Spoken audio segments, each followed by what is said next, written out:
ان الحمد للہ والصلاة والسلام علی رسول اللہ اما بعد قال اللہ تبارک و تعالی فی القرآن المجید والفرقان الحمید ولن ترضى عنك اليهود ولا النصارى حتى تتبع ملتهم۔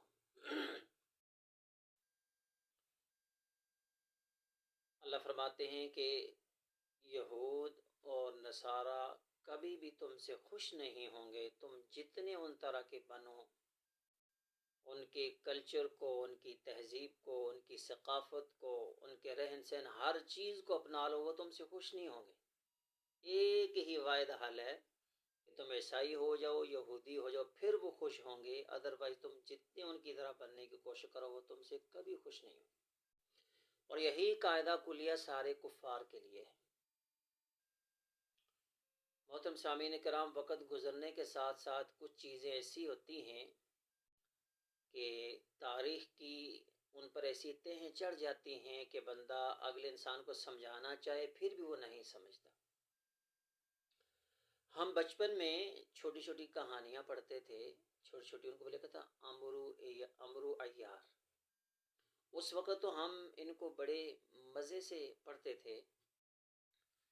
وقت گزرتا گیا، خطبات شورش، آغا شورش کشمیری رحمہ اللہ، جو پاکستان کی تاریخ میں ایک بہت بڑا نام گزرا، ان کی کتاب ہے خطبات شورش۔ اس میں پڑھا کہ امرو عیار کا کیا قصہ تھا۔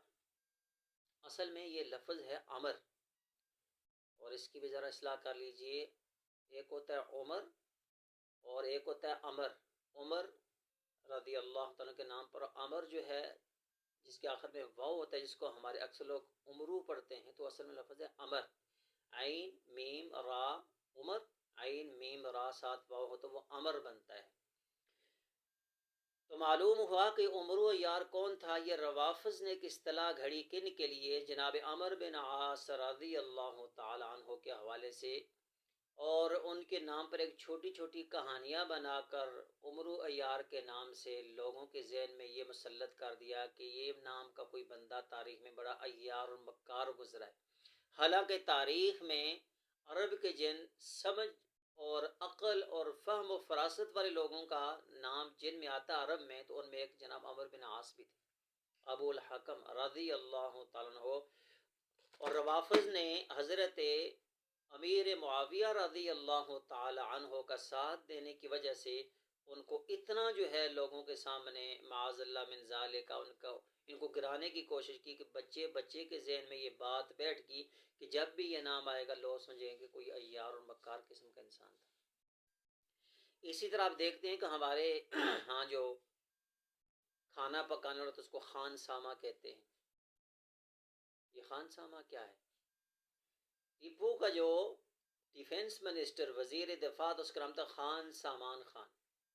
انگریزوں نے جب ٹیپو رحم اللہ کو شہید کیا تو اس وزیر دفاع، اس کی حکمت عملی اور اس کی شخصیت کو ڈی گریڈ کرنے کے اپنے باورچی کا نام خان سامہ رکھا۔ آج تک ہم باورچی کو خان سامہ کہتے ہیں۔ اسی طرح انگریز اپنے کتوں کو ٹیپ ٹیپ کر کے بلاتے ہیں۔ اس کے پیچھے کیا تاریخ ہے؟ اس کے پیچھے بھی یہی تاریخ ہے کہ ٹیپو سلطان کی انسلٹ کرنے کے لیے ان الفاظ کو استعمال کیا جاتا ہے۔ اسی طرح ہمارے پنجاب میں ایک کھیل کھیلا جاتا ہے 12 ٹینی، جس کے اندر ایک جگہ کہا جاتا ہے کہ 3 کانے۔ اس سے کیا مطلب ہے؟ معاذ اللہ من ذالک، اس سے مراد خلفائے ثلاثہ ہیں۔ یہ بھی روافظ کی اصطلاح ہے۔ عرض کرنے کا مقصد یہ ہے کہ یہ باتیں جب ہم کسی اپنے بھائی کو بتاتے ہیں تو ان کو بڑی عجیب لگتی ہیں، لیکن اللہ بھلا کرے ان لوگوں کا جنہوں نے یہ کتابیں یہ باتیں اپنی کتابوں میں لکھی، وہ خود ایک تاریخ تھے، مستند لوگ تھے۔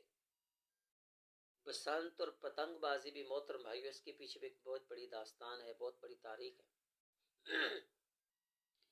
ایک ہندو مورخ بی ایس نجار اپنی کتاب میں لکھتا ہے، Punjab under the later Mughals کے اندر، کہ حقیقت رائے نامی ایک ہندو سیالکوٹ کا رہنے والا تھا، اور یہ بی ایس نجار ہندو اپنی کتاب میں لکھ رہا ہے۔ اس نے جناب نبی محمد کریم صلی اللہ علیہ وسلم کی شان میں اور اماں جی فاطمہ الزہرا رضی اللہ تعالی عنہ کی شان میں گستاخی کی۔ اس گستاخی کے عوض اس کو پکڑا گیا، گرفتار کیا گیا اور اس کو سزائے موت سنائی گئی۔ اس وقت پنجاب کے جو گورنر تھے ان کا نام تھا زکریہ. 1707 سے لے کر 1759 تک، یعنی کہ اس کا طویل دور حکومت ان کی گورنری کا رہا. ہندوؤں نے جا کر وہاں وفد کی صورت میں ان سے سفارش کی کہ اس بندے کو چھوڑ دیا جائے، اس کی گستاخی کو معاف کر دیا جائے. اللہ جزائے خیر دے اس گورنر کو. اس نے کہا کہ یہ اتنی بڑی گستاخی، اس کو معاف نہیں کیا جا سکتا. اس حقیقت رائے جو ایک کھتری کا بیٹا اکلوتی اولاد تھا، اس کو سولی پر لٹکایا گیا، اس کی گردن اتاری گئی. اس کی گردن اتارنے کے بعد کوٹ خواجہ سعید کھوجے شاہ، جس کو آج کھوجے شاہ کہا جاتا ہے لاہور میں، وہاں پر اس کو ان ہندو نے اپنے عقیدے کے مطابق جلا کر اس کو وہاں پر جو ہے وہ اس کی راکھ کو دفن کیا گیا یا رکھا گیا. تو اس کو مشہور کیا گیا بابے دی مڑی. آج وہ بابے دی مڑی کے نام سے مشہور ہے.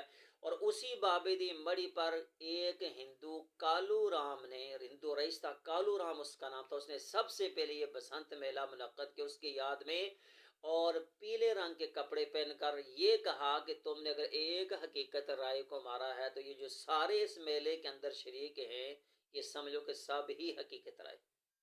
اصل اس بسنت کا، اس خونی کھیل کا پس منظر یہ ہے جو آج ہم اپنے بھائیوں کو بتاتے ہیں، دوستوں کو بڑی عجیب یہ بات لگتی.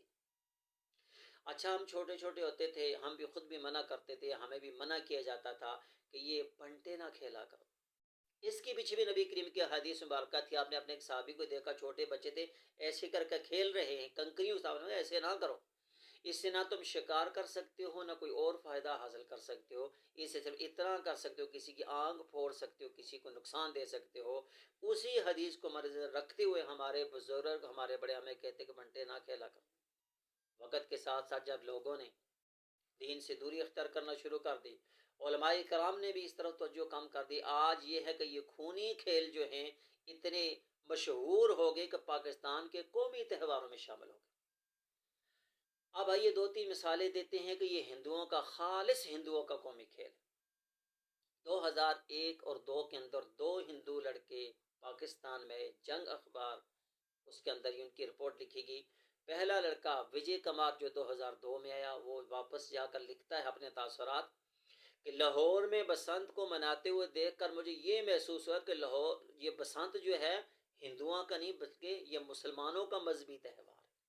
اس سے معلوم ہوا کہ ہندوؤں کا یہ مذہبی تہوار ہے. اسی کے ساتھ ایک دوسرا تھا اجیت کمار، اس نے اپنے تاثرات لکھے کہ لاہور کے اندر بسنت منا کر مجھے یوں محسوس ہوا کہ میں ہندوستان کے کسی شہر میں بسنت منا رہا.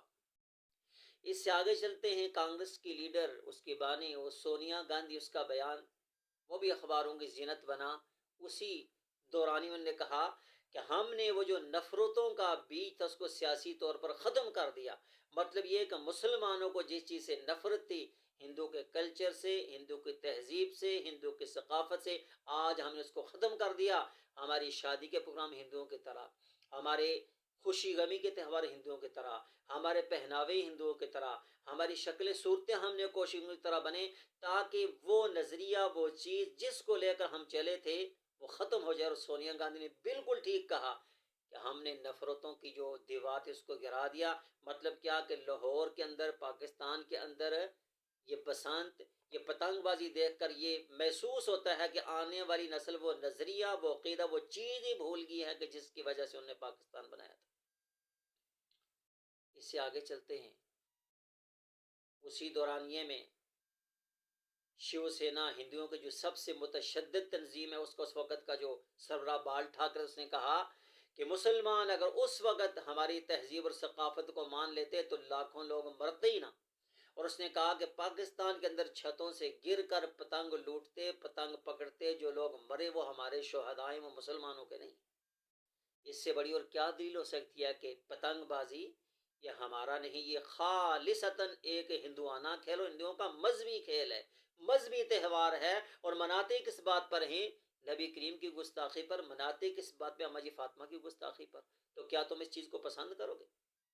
تمہارے باپ کی کوئی گستاخی کروں تمہیں پھر پتہ چل جائے، تمہاری ماں کی کوئی گستاخی کرے پھر تمہیں پتہ چل جائے، کیا تم اس بندے کے ساتھ اٹھنا بیٹھنا، اس کے ساتھ کھانا پینا، اس کا ریلیشن رکھنا کیا تم پسند کرو گے؟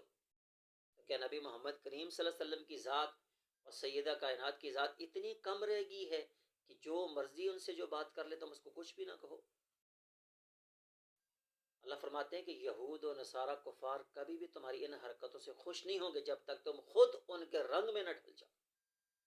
اور پھر یہ زرد رنگ جو ہے یہ ہندوؤں اور عیسائیوں کا مذہبی رنگ ہے، اور عیسائی ان کے ہاں جو بچہ پیدا ہوتا اس کو بپتسمہ جو دیتے اس کو پیلے رنگ میں ڈبو کر باہر نکالتے۔ اللہ نے کہا صبغۃ اللہ ومن احسن صبغہ، اللہ کا جو رنگ ہے جو اللہ نے رنگ دیا ہے وہ سب سے بہترین ہے، تمہارے یہ کالے پیلے رنگ کسی کام کے نہیں۔ اسی طرح یہ ہندوؤں کا بھی مذہبی رنگ ہے، اور حضور نے فرمایا کہ من تشبہ بقوم فهو منهم، جو دنیا میں کسی کے ساتھ مشابہت کرے گا وہ آخرت میں انہی کے ساتھ اٹھایا جائے گا۔ آج دیکھیں اس خونی پتنگ سے سوشل میڈیا پر الحمدللہ ہر بندہ آواز اٹھا رہا ہے، اس کو مذہبی طور پر بھی دیکھیں یہ ہے کیا۔ ہم پرزور اپنی حکومت سے مطالبہ کرتے ہیں اس خونی کھیل پر، اس ڈور کو بنانے والے، اس کے اوپر کیمیکل لگانے والے، وہ کارخانے، وہ فیکٹریاں، وہ لوگ جو اس کاروبار کے ساتھ ملوث ہیں۔ جس طرح چیف جسٹس افتخار صاحب نے سو موٹو ایکشن لے کر اس چیز کو اس ملعون اور اس خونی کھیل کو بند کیا تھا، ہم مطالبہ کرتے ہیں اس کھیل کو بند کیا جائے، اس کاروبار کو بند کیا جائے، اس کے اندر ملوث ہر بندے کو ایسی سزا دی جائے کہ وہ خود اپنے آپ کو تصور کرے کہ اس پتنگ کی ڈور اگر میرے اوپر، میرے گلے پر، میرے بچے کے، میرے کسی عزیز و اقارب کے گلے پر پھر جاتی تو پھر اس کا کیا نتیجہ ہوتا۔ یہ خالص ہندوؤں کا کھیل ہے، یہ خالصتاً نبی صلی اللہ علیہ وسلم کی گستاخی پر مبنی ایک کھیل ہے، یہ خالصتاً اماں جی فاطمۃ الزہرا کے گستاخی پر مبنی ایک کھیل ہے۔ نہ یہ مذہبی طور پر درست ہے، نہ یہ سیاسی طور پر درست ہے، نہ یہ اخلاقی طور پر درست ہے۔ آئیے سب مل کر اس کے حوالے سے آواز بلند کیجیے تاکہ ملک پاکستان کے اندر جو ہندوؤں کی باقیات ہیں وہ بھی ختم ہوں، اور ہندوؤں کے کلچر کو لے کر آگے جانے میں وہ بھی ختم ہوں۔ اللہ کریم ہمیں کتاب و سنت کو سمجھنے اور انبیاء کرام اور ان کی اولاد اور اہل بیت کی اطاعت اور ان کے ساتھ محبت اور ان کی عظمت و احترام جو ہے اس کو اپنے دلوں میں بٹھانے اور دوسرے لوگوں تک پہنچانے کی توفیق عطا فرمائے۔ وما توفیقی الا باللہ علیہ توکلت و الیہ انیب۔